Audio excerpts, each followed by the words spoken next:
On today's episode of Let's Talk Drones, we're going over my initial impression of the Pavo Pico by BETAFPV. Look, I really like some things about this drone, and right off the bat, I really don't like some other things. And I'm going to share those with you today, so without further ado, let's talk drones.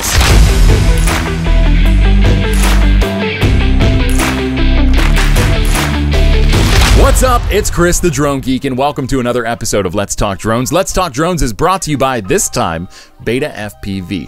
BETAFPV strives to provide a superior FPV flying experience for beginners and seasoned pilots alike. They do this by offering a wide array of pre-built drones as well as parts and accessories to upgrade or repair your existing drones. Don't believe me? Check out the affiliate link I've got down below in the description of this video, and while you're at it, if you feel so inclined, make a purchase too.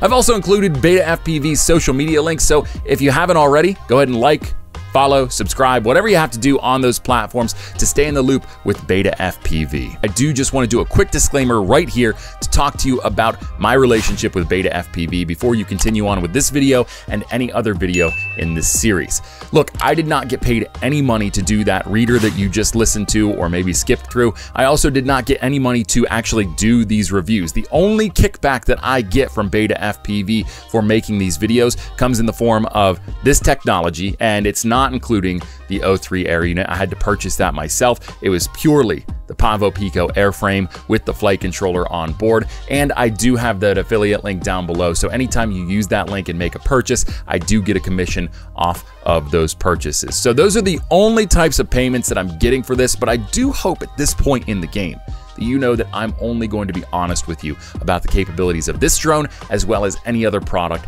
that BETAFPV sends me. It doesn't matter what they pay me, what they send me, what the deal is, what the setup is.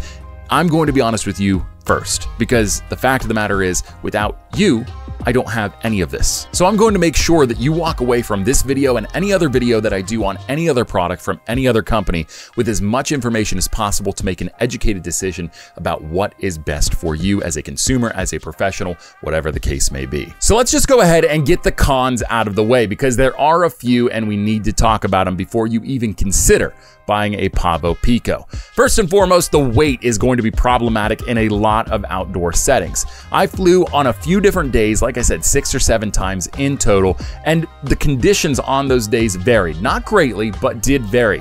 One of the days in particular, it was just a very mild breeze. I'm talking nothing crazy. And this immediately got pushed around by that very, very soft and gentle breeze. When you attach a battery to this drone ends up weighing somewhere between 185 grams and 200 grams, depending upon the size of the battery you attach to it. Hey, it's Chris here. Yeah, so I got the weight wrong on the Pavo Pico when you attach a battery and the O3 Air Unit. And in fact, I was so wrong on the weight that I felt it was necessary that I cut in here and correct myself. Nothing new for you, certainly nothing new for me. The weight on the Pavo Pico with the battery and the O3 Air Unit is between 95 and 115 grams, depending upon the size of the battery that you use to power the drone. Okay, now that we have that straight, let's get back to it.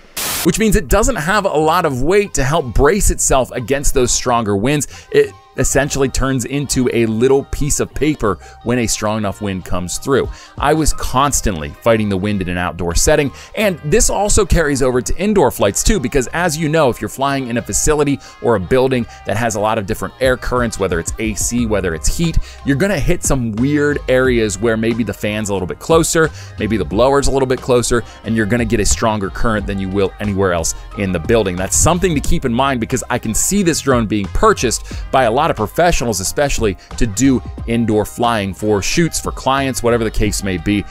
This is not going to handle any significant type of air movement very, very well. The next con has to do with the construction of the prop guards. Now, this isn't a huge deal to me because actually there's an engineering purpose behind this, but the prop guards are a little bit flimsy. You can probably see I'm able to flex those and bend those quite a bit. And to a degree, you want that because you want it to be able to absorb the energy from an impact without damaging the rest of the drone. That's what their purpose is. However, I just can't help but feel that when you crash this, even if it's just a very slight impact, you really run the risk of breaking these prop guards. And while that's not the end of the world, you can replace these fairly easy, it's still a giant pain in the neck. The next con for me for the Pavo Pico has to do with flight time. Now look, FPV drones in general are not good in the flight time category. However, the Pavo Pico really leaves me wanting a lot more from this drone. BETAFPV did send me a few of these 450 milliamp hour batteries. They've got a 45C discharge rating and they are 2S in size. That means they have 2 cells on this battery pack. And it gets me anywhere between 1:30 and 2 minutes of flight time. It is not a lot of flight time. I could probably squeeze out another 30 to 45 seconds if I ran these batteries down to absolutely empty. But when I get that low battery warning, that's usually when I start to bring it back to the starting position so I can swap the batteries out and make sure that we get a safe landing with the drone.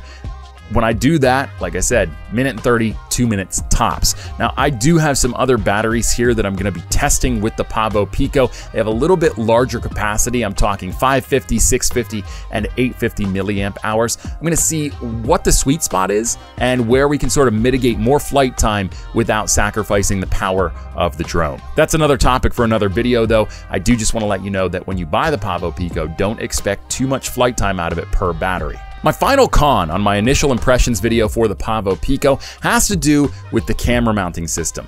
So admittedly, the O3 Air Unit's camera is a little bit bigger than other visualization systems, and that might have something to do with what I'm dealing with, but just look here. Just a little bit of pressure, and I can move the camera up and down, change the angle. That's a problem. And I've already had this happen to me in flight a few times where I have the camera angle set lower so that I can be a little bit more careful and a little bit slower and more deliberate in my flight path, to all of a sudden, after just a few seconds of flying, it tilts up and I'm at a much more aggressive angle for this drone. I'm moving a lot faster, which is no good. There's no way currently to fix this as far as I've been able to find. You can't tighten the screws down on the camera to make it stay in place. There's no additional bracket to screw this into. There is another screw hole on the camera itself, so you could, in theory, have another part of this bracket to keep it in place. But I'm really disappointed with this because the whole purpose of this drone is to install the O3 Air Unit on board and then be able to get professional level footage from a TINYWHOOP. That's the whole point. And the fact that the camera system, or the camera mounting system in this case, is not reliable, that's a big disappointment and lost major points for me for the Pavo Pico. The only other con that I'm going to share with you, but I'm not actually going to add it to our cons list because it could be a unique experience to me and the drone that I received, has to do with the configuration, setup, and pairing of the drone to my goggles and my controller. Now, when I went to go and fly this for the very first time after installing the O3 Air Unit on board, I had everything paired up. I had the DJI FPV controller 2 and the DJI FPV goggles 2, and I had video feed. It seemed like everything was paired. The FPV controller even showed paired and gave me the chime to tell me as such, but I couldn't get any kind of input on the controller to make the drone do anything that I wanted it to do. I couldn't arm the motors, I couldn't take off, I couldn't do anything. I couldn't even set the beeper off on this thing. It was extremely frustrating, and I spent several nights up until 3, 4 in the morning trying to figure out what was going on with this drone and why it wasn't communicating with my controller or vice versa. It wasn't until I took to Reddit and met user M600X that they were able to help me out and provide me the code I needed to input in the CLI on Betaflight to get this to work. Once I did that, everything worked exactly how it was supposed to. I did have to go in and change the rates a little bit, but other than that, it actually took off. It actually responded to my commands and my inputs on the controller. So I do want to just give a quick shout out to user M600X on Reddit. Thank you so very much for helping me out. You saved me so much time, stress, and agony, if I'm going to be honest. So when you buy the Pavo Pico, be ready to potentially need to do some real homework. I'm gonna try to write an article up for this particular problem on my blog, thedronegeek.org, so you can go ahead and find the code and put it in Betaflight yourself and make sure that you avoid sleepless nights, unlike me. And that's all I have for the cons list on my initial impressions of the Pavo Pico. Let's talk about what I like, because there's a lot to like about this drone. First and foremost, the form factor. Now, I know I talked about how the weight could be problematic, and that stands true. However, look how convenient this is. When you're talking about transportation, when you're talking about storage, when you're just talking about convenience and ease of use, having something that fits in 2 of my hands perfectly is fantastic. I love how tiny this is, but yet how powerful it is, because when you combine this with the power of the DJI O3 Air Unit, you have a professional aerial imaging tool in the literal palms of your hands. It's fantastic. And speaking of the O3 Air Unit, let's talk about how easy it was to install the O3 Air Unit on board this drone. Now, when you get on BETAFPV's website to purchase a Pavo Pico, you can purchase two different configurations. You can either purchase the configuration that already has the O3 Air Unit on board, or you can purchase just the drone without any type of air unit on board, and you can install it yourself. If you choose to go that route, it's as easy as mounting this to the frame on the top, putting it over top of the body of the drone, and then plugging it in to the flight controller, the all-in-one flight controller and ESC on the drone itself.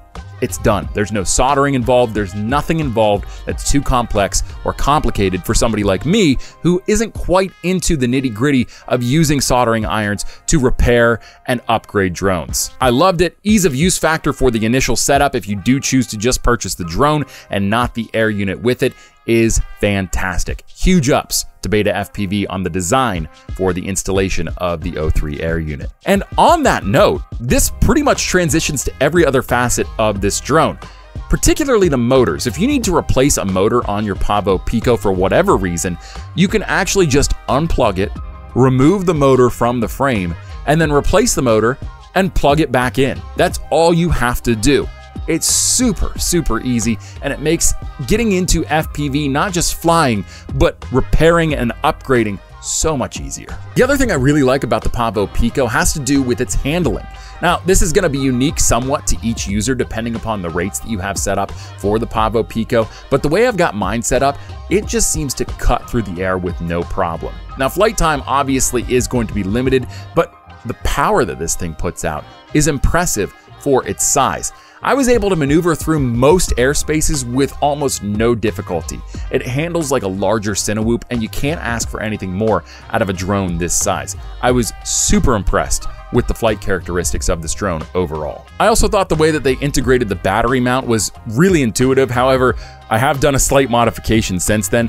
Before, they had brackets on the bottom that you just slid the battery into, but since I did purchase larger batteries to try to find the sweet spot between maximum flight time and overloading the drone, I did have to implement my own little strap here, Velcro strap, to hold larger batteries in place. But it does come by default with a plastic mount at the bottom here. I did have to actually cut the plastic mount out, so I have altered the drone in a way that I can't go backwards without replacing the actual prop guards and construction of the lower portion of this drone. But that's okay, because I plan on flying this way for as long as I need to, because I really do think I'm gonna find a sweet spot with a larger capacity battery that can fit in that strap under the drone. But yeah, the battery mounting system was super intuitive. Just put it on the bottom. And I know that's not new, but you know, you look at this drone and you think, wow, how much more could you fit in there? That's what she said. And obviously the battery comes into question. You just slide it in right underneath there, and it sort of becomes a bottom part of the drone and a place that you can actually land on. It's kind of cool. Just don't have too many rough landings. And of course, this last pro is going to vary depending upon what type of visualization system you put on board the Pavo Pico, but putting the O3 Air Unit on there just makes all the sense in the world. I've said it before in this video, I've said it before in public on my Instagram, other platforms, other videos. The Pavo Pico is really unique in that you can get professional level footage out of this, and it's just this big. I mean, you can shoot 4K 120 on this drone. You can get footage that is just so buttery smooth. You can shoot in Cine-like, which gives you flexibility in post to color grade a little bit on it. It's just really unique the way that they configured this and the idea behind this.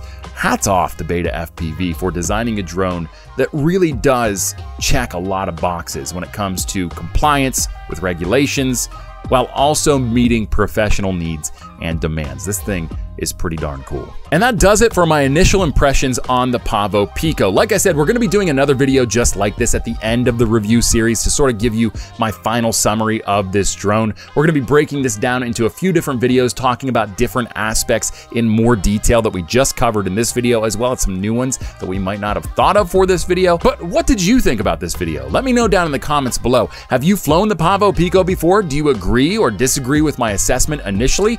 If you haven't flown the Pavo Pico, do any of my pros or cons encourage you to either go out and buy it or just save your money?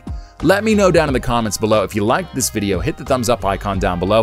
Helps me out a lot, helps get this video out into the algorithm to more viewers like yourself. And if you really like this video and you love drone content made by drones, about drones, and for drone pilots, this is the channel for you, my friend. Make sure you hit the subscribe button if you haven't already, and while you're at it, hit the bell icon. You'll get a notification every time I post a new video.